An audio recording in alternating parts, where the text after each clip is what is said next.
TV నేను సాయిసుదా bulletin updates చూద్దాం. తిరుమలలో తెలంగాణ ప్రజా ప్రతినిధుల సిఫారసు లేఖలకు అనుమతిచ్చే విషయమై టీటీడీ ఈవో శ్యామలరావు కీలక వ్యాఖ్యలు చేశారు.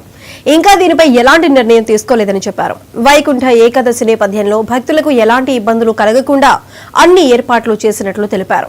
ఈ సమయంలో దాతలకు ప్రత్యేకంగా గదుల కేటాయింపు ఉండదన్నారు.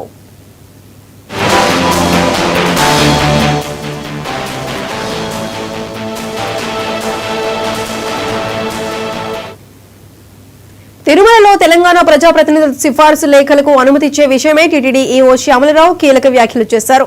ఇంకా దీనిపై ఎలాంటి నిర్ణయం తీసుకోలేదని చెప్పారు. వైకుంఠ ఏకాదశి నేపథ్యంలో భక్తులకు ఎలాంటి ఇబ్బందులు కలగకుండా అన్ని ఏర్పాట్లు చేసినట్లు తెలిపారు. ఈ సమయంలో దాతలకు ప్రత్యేకంగా గదుల కేటాయింపు ఉండదన్నారు.